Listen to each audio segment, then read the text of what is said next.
भगवान भक्ति ही ज्यादा पसंद करते हैं। जहाँ भक्ति मैया है वहाँ प्रभु अपनी सरकार आ ही जाते हैं, और एक बार जब आ गए तो फिर जाने वाले नहीं हैं। भक्ति जब तक रहेंगे उनका स्थान ही है। तो हमको आपको क्या चाहिए? सब कुछ छोड़ करके सब कुछ छोड़ करके उनका भजन करना चाहिए। अरे मन को व्यवस्थित रखो, मन व्यवस्थित ही नहीं है। हमने कहा ना, राम नाम जपना पराया माल अपना। यहाँ राम राम कर रहे हैं, दिमाग तो है कि आज वहाँ ऐसी बातें हैं। तो राम राम क्या मतलब है? क्यों आप जो है राम को भी परेशान कर रहे हो? एक ही करो। जब हमारा आपका मन व्यवस्थित होगा तभी भजन जब संध्या पूजा तभी हो सकती है। तो ज्ञान में ज्ञानाभिमान न हो, भक्ति रस बढ़िया है। गोविंद के चरण कमलों का हम आप ध्यान करते जाएं। ध्यान करेंगे, भजन करेंगे तो हमारी आपकी बीमारी जड़ से मिटती जाएगी।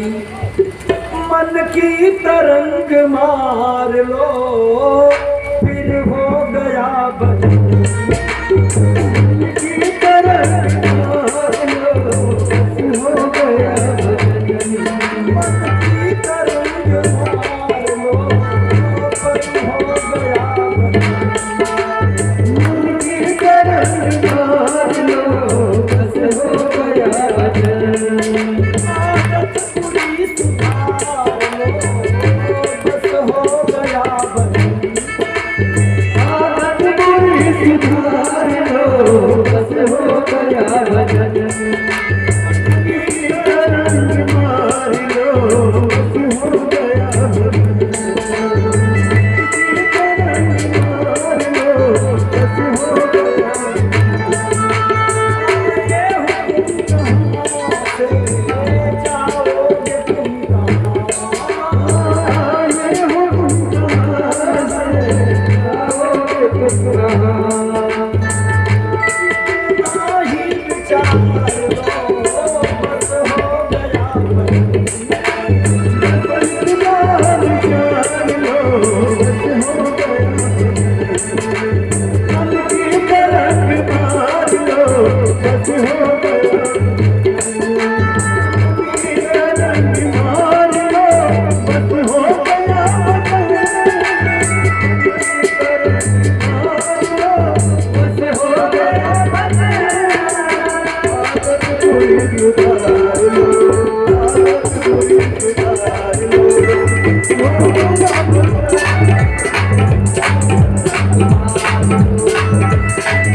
ने लिखा, निवृत्त सही उपगीयमाना भवौषधा छोत्र मनोभिरामा क उत्तम श्लोक गुणानुवादा पुमान विरज्ये बिना पशुभनाथ।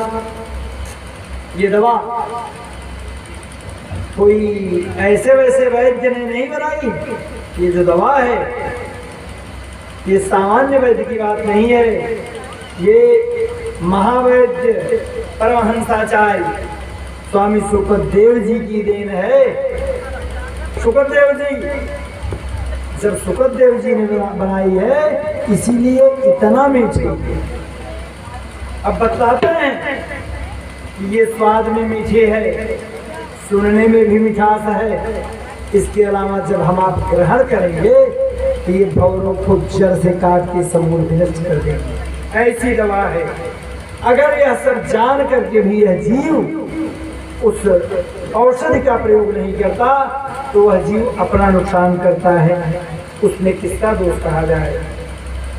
मेरी दृष्टि में तो वह सबसे बड़ा आत्मघाती होता है जो इस दवा का सेवन नहीं करता। सब कुछ जानने के बाद परीक्षित ने कहा, महाराज ये मात्र भवरोग की मीठी दवा ही है, इसलिए मैं गंध की कथा नहीं सुन रहा हूँ महाराज। मेरे पूर्वजों को मेरे प्रभु ने अपनी कृपामयी नौका में बैठा करके इस भावसागर से पार कराया था। ये भी कारण है महाराज, क्योंकि कौरवों का बहुत बड़ा सैन्य सागर था, ये जान लीजिए। और सैन्य सागर से पार करने में कृपा हमारे प्रभु श्री कृष्ण जी की थी, इसीलिए मैं सुन रहा हूँ महाराज। तो उस कौरव सेना में पितामह भीष्म, द्रोणाचार्य, कृपाचार्य, दुर्योधन, दुशासन जैसे एक से एक जो है मगरमच्छ समझ लीजिए घूम रहे थे उस समय। एक से लोग करते क्या, उनके सामने कुछ भी नहीं करते। अकेले भीष्म पितामह ही क्षणमात्र में युद्ध को अपनी इच्छा शक्ति से समाप्त कर सकते थे, सामान्य की बात नहीं। ऐसे मगरमच्छों से भरा हुआ वह कौरव सैन्य सागर, ये जान लीजिए मेरे पितामह जो भी थे, पितामह क्या, उन सबको बैठा करके ना उस सागर से पार लगाया था भगवान श्री कृष्ण यानी मेरे प्रभु ने। और इतनी आसानी से पार करा दिया कि जैसे गाय के खुर से जो गड्ढे बनते हैं, गाय और बछड़े जा रहे हैं, उनके खुर से जो गड्ढे बनते हैं उसको पार करने में कोई कठिनाई नहीं होती, ठीक वही स्थिति होती है।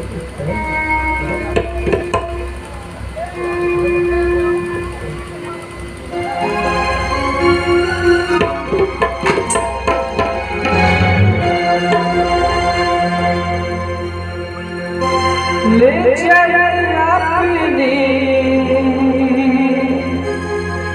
ले चल अपनी, ले चल अपनी नागरिया अब बिहारी सावरिया। ले चल अपनी नागरिया अब बिहारी सावरिया।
सरजू तीरे अयोध्या नगरी संत भरे कहाँ का करिया सरजू तीरे अयोध्या नगरी संत भरे कहाँ करिया संत भरे जहाँ का करिया संत भरे जहाँ का करिया ले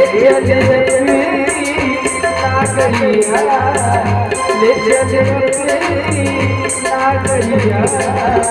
अवध बिहारी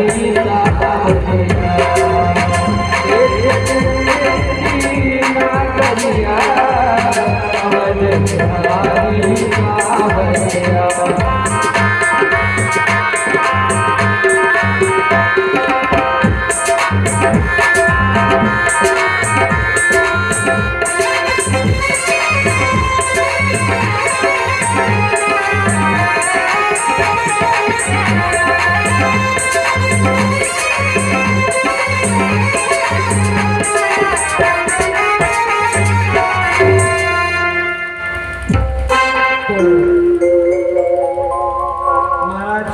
परीक्षित ने बतलाया तो सुखदेव जी कहते हैं कि मान लीजिए ये तो तुम्हारे दादाजी का संबंध है जो तुम बता रहे हो, तो तुम्हारा क्या संबंध है?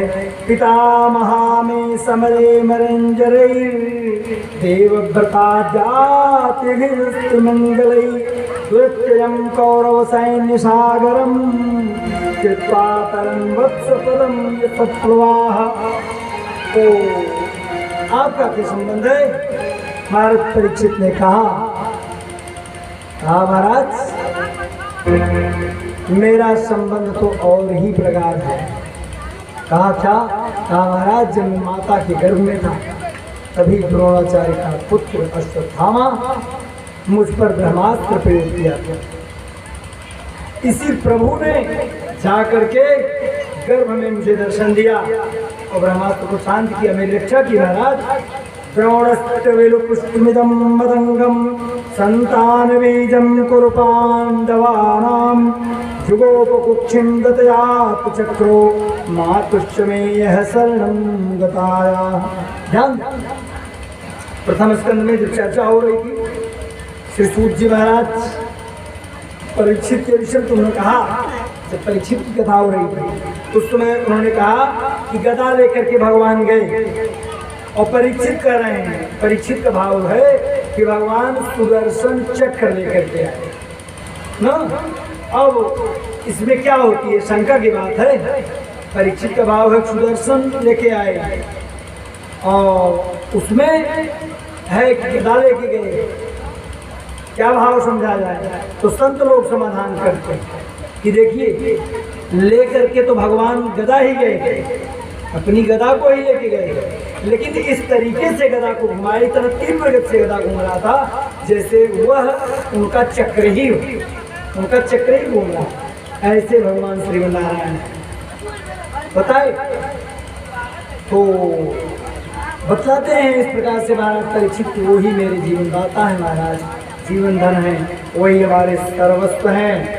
जिज्ञासाएं तो बहुत है महाराज, पर क्या पूछे आपसे? मैं जानना चाहता हूँ महाराज एक बात कि माँ शब्द में कितना बड़ा महत्व होता है।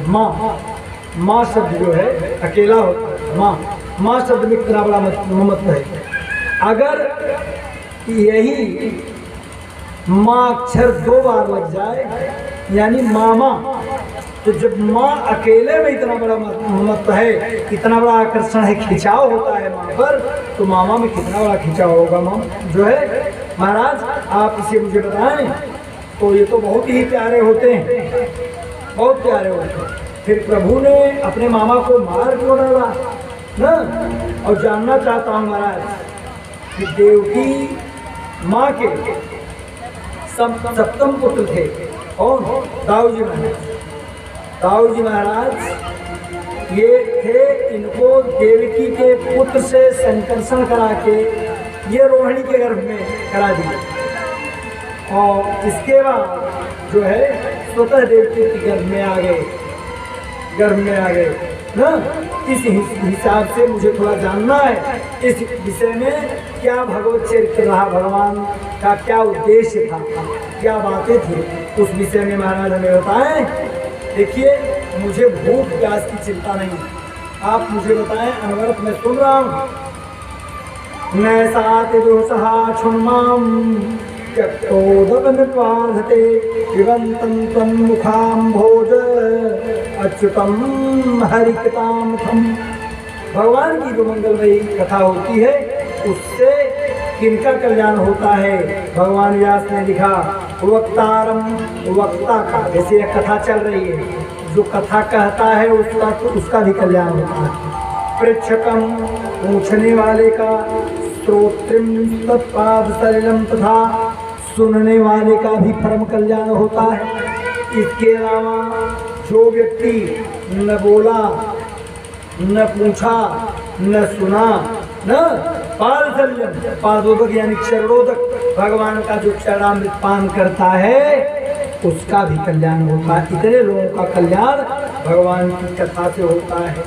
इस प्रकार से भगवान की मंगलमयी कथा से श्रोताओं का परम कल्याण हो जाता है, यानी जो उपस्थित रहेंगे।